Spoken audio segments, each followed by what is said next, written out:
So today I'm going to be taking a look at my first watch from the brand Swan and Edgar.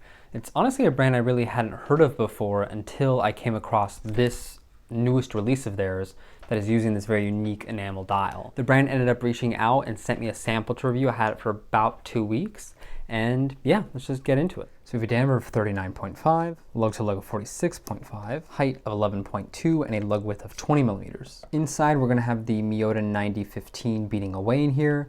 Clean classic, fairly thin movement, which is nice to see. We do also have 50 meters of stated water resistance with a regular push-pull crown here. The watch does feature a double domed sapphire crystal, which you can see that beautiful gentle dome there. It does have an AR coating on it as well. We of course feature the enamel dial here. This little golden triangle here at 12 is actually 18 karat plated gold. And really, last but not least, the watch retails directly from the brand for, at least as of right now, $1,066 US. So starting off with the dial here, and I apologize because the extreme dome of this dial means that it's very reflective and it really catches the lighting over here. So some details unfortunately are going to feature the lights pretty heavily. The main star of the show of course is going to be the enamel dial here, featuring this fume style effect. Very black, I mean towards a very large band of this edge of the dial, and we only get this blue pretty faintly in this small circular area in the middle. So I would have liked to see a little bit more of a gradual changeover, or maybe that black be more towards the edge, because honestly most of the time this feels like a primarily black dial that has a hint of blue in it rather than the other way around. We have this beautiful alpha style handset which is multifaceted, really just does play within light very nicely, and overall I think is done beautifully well. Red tip on the seconds hand, of course, as I mentioned, 18 karat gold there at the triangle at 12. All these kind of design elements pay homage to this kind of Battle of Britain sector clock, which uses gold, blue, and red increments that pretty much denote 5-minute markers. So they kind of picked and chose which elements they wanted to play around with. They have red in the seconds hand, gold there at the logo, blue of course for the dial as well as the date window. But I would have liked to see maybe more of a minutes track with kind of that 5-minute marking coloration all alongside it. But it's kind of, you can only do so much when the dial is this kind of complicated as a base. We do have this beautiful textured base that the entire dial actually sits upon, and it has this really nice way of framing the entire dial. It's not an effect I've really seen ever done before, but I really like how it's done here. It makes it a little bit more interesting, gives a nice contrast to the rest of the blue as well as the black edge of that fume effect on the dial. And to me, it's just a cool touch. You have so many layers to this dial, whether it be the outer white ring, this metal insert kind of acting as a border, or this actual fume effect here. So lots going on here, and really a lot to catch the eye and catch the light as well. The text is kept fairly minimal. We have Swan and Edgar London, which is the brand name, and Horizon there at the very bottom, which is the model name. I don't know quite why they didn't really put it up here at 12 o'clock. I mean, we probably could have squeezed it in here, maybe even like Swan Edgar there kind of thing. Maybe Swan and Edgar might have been cool. I don't know. Don't hate it how it is, especially because the 12 is such a large element on the watch, so it doesn't really feel out of place when I was wearing it day to day. But it is just, I am curious how it would look if it was done with Swan and Edgar at closer to the 12 somewhere. But this dial being kind of as complicated as it is, I think a lot of the details will shine a little bit closer. So taking a look here under closer inspection, we can see this enamel dial come to life a little bit more. The kind of individual pieces of the quote-unquote glass, the quote-unquote enamel, coming together to create this really unique effect. And you can see as well how it transitions from a blue to a slightly darker pigment to blue among black to kind of almost just pure black at the very edges. So it is a pretty cool effect, and honestly I like the fume style of this more up close because you can see the detail, but even still I do believe this black outer layer should be a little just smaller overall, and let the blue as well as that blue to black transitions shine just a little bit more. So taking a look at the handset here, and they do really have a beautiful shape about them. They aren't really the best finish, and I chalk that up hopefully to it being a display model. We obviously see a scratch or a mark there on the seconds hand, pretty large scratch there on the minutes hand. The hour itself is relatively clean. It just is dusty for the most part. So although the shape of the hands are beautiful, it has this very flat top surface and these two facets down the side that really add a lot of light play and kind of interplay between light and shadow. It is not the best QC job I've seen, and hopefully we can chalk this up to it just being a display model, or rather it being a pre-production model. Looking at the Golden 12, we see a similar story of there being a pretty much dusty, kind of fuzzy appearance on top of it. 12 here actually is done really well. It's a custom font. It is actually three-dimensional and raised, so it's a nice little touch to have that little extra detail that wouldn't really be there otherwise. They could have gone for probably a simple printing process, but they did a more three-dimensional style application here. And at this angle, you can see that little white base as well, which I think is just really beautifully done. It has this pebbled appearance to it. It honestly does have a similar appearance to the glassy look of the fume enamel itself, but this is not enamel. I forget exactly what it is considered, so I'll add it in down below. But it's a really cool base, a nice kind of contrast for the dial to lay on. And it's nice too that it has a little textural element to it itself and is not just like a plain white dial base. Overall, a very pretty dial with a lot of nice elements, and hopefully for the production models, the QC is tightened up a little bit because there is a lot to appreciate here. And there's a lot of details that were done to make this watch kind of just more than just a simple off-the-shelf thing. And one thing right before we move on, I just noticed it. The red tip on this second hand is done incredibly well. It's a very defined line between the red lacquer and the metal hand. It doesn't look sloppily done, so kudos for that. And as a note I mentioned earlier, the date window is done in blue. I don't know how I feel about that. I almost would have preferred black because it's transitioning to black here at the edges anyway, and it's not really a blue tone that matches the dial itself, so to me kind of an odd choice. But I also do believe this ties back a little bit to the clock motif, and there were blue triangular sections, but it almost would make more sense if this was a triangular cutout for the date window. So taking a look in more harsh natural light, and even in direct sunlight, we still do have reflections here. There is not really any point except super harsh off angles where the dial becomes free of any obscurities. It is unfortunate because it is a very pretty dial with a lot going on, but you usually have a kind of opaque, just kind of film in a sense on the watch that prevents you from seeing the true depth of the dial, or at least from seeing the dial clearly. Even if we move to slightly more shaded light, if anything, the reflections just get worse. The dial becomes a little bit more obscured.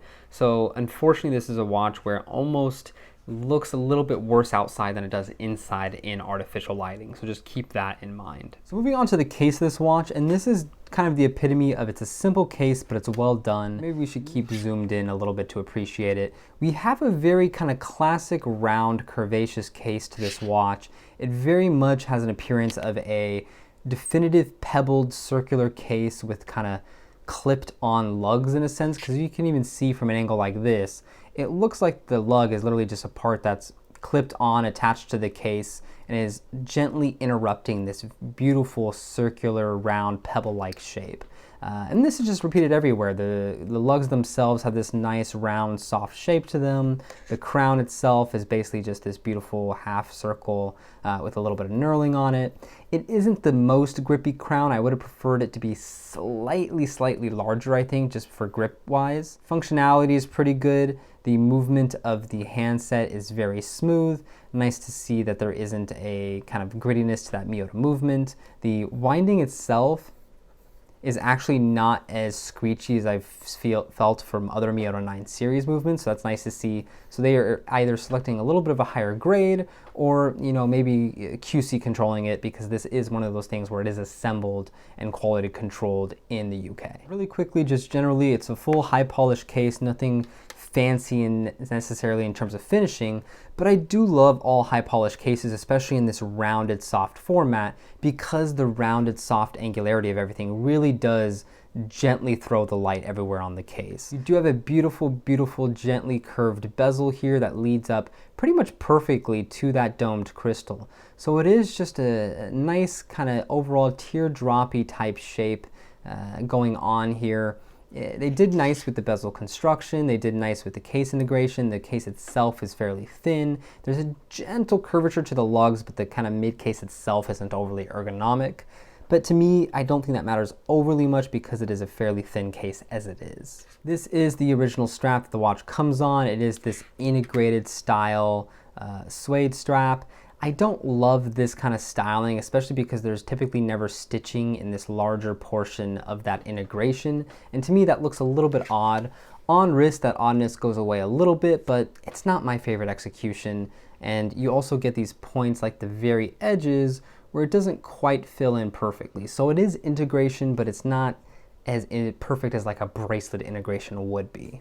We do have quick release though, which is always nice to see. This is an inspiration or a motif of the Hills of Dover, which was the exact inspiration for the watch and the kind of colors and the time period this watch is inspired by. One thing to note before I move on to is that we do have a Miyota 9 series movement in here, which means we do have a unidirectional winding system, which also means sometimes we get this helicoptering effect. I'll make it happen here. So hopefully you could hear that on the mic. Honestly, in my wearing, it hasn't really happened ever, but if you move your wrist fast enough, it can happen, so keep that in mind.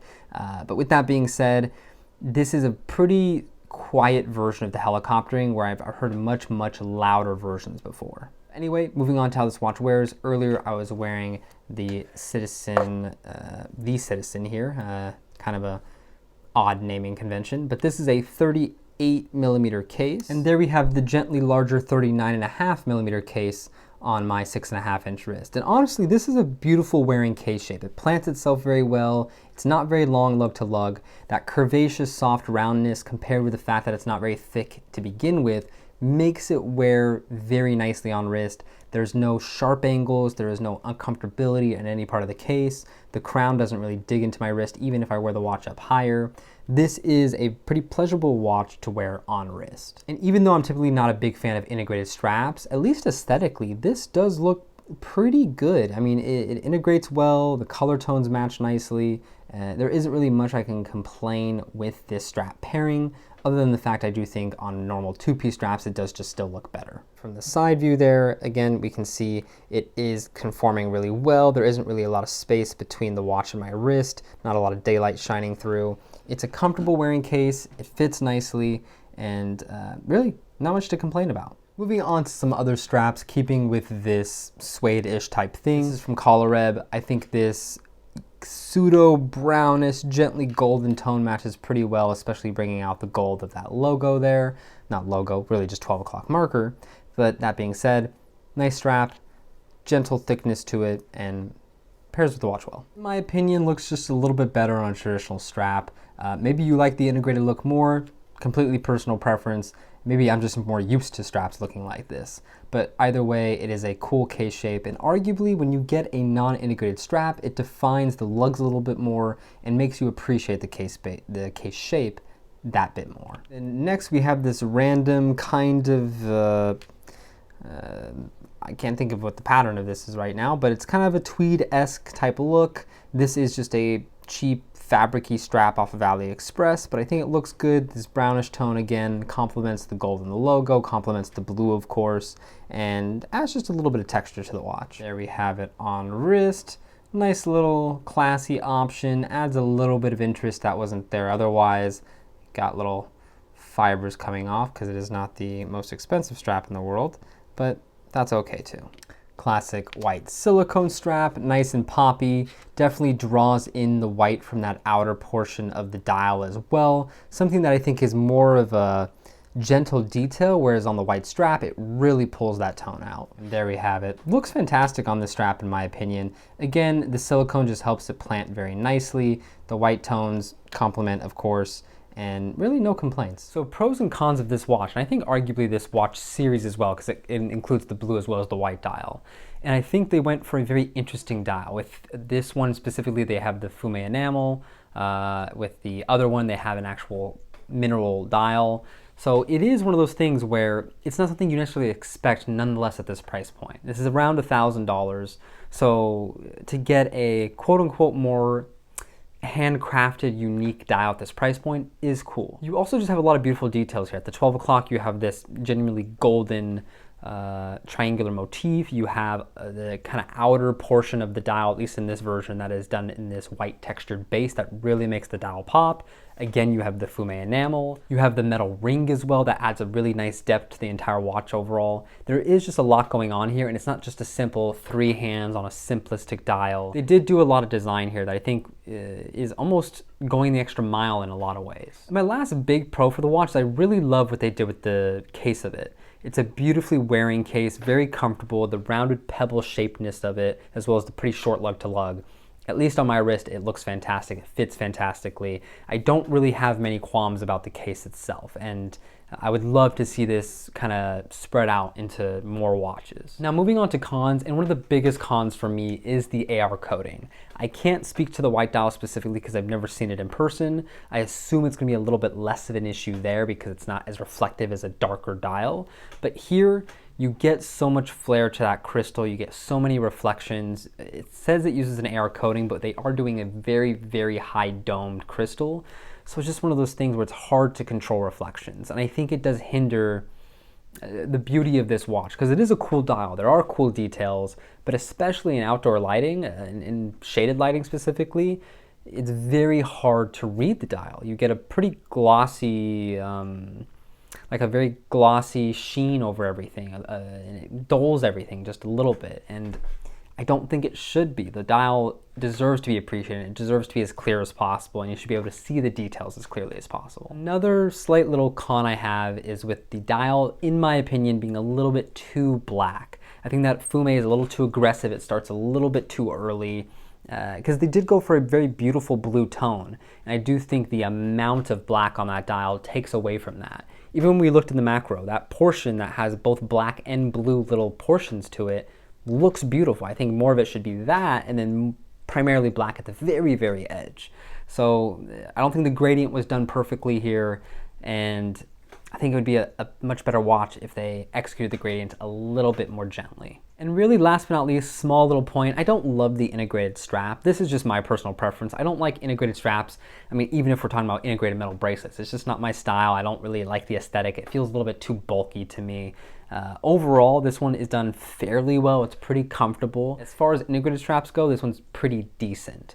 Now, not to say it's perfect. I still preferred it on 2-piece straps. But thankfully, it's a good enough strap to where it's not something you have to replace right away. Final thoughts, and I think this is a very interesting release. It is a step in a very different direction for the brand, at least based on their other releases they've done. They've done more simplistic, less artistic releases in the past. This is definitely a step in a more unique direction, and I like where it's going. I think for the price point of around $1,000, I think particularly too, right now they're doing a Black Friday sale, so right now it's closer to $900, not bad. It is a unique value proposition. You're not getting really enamel dials at this price point, at least typically. And it is a more complex dial with more elements, more kind of different finishing techniques, whether it be the base from the dial texture to the metal ring to the gold, that you don't really see combined all together into one watch. Now, are all the elements brought together and executed perfectly? I don't think so.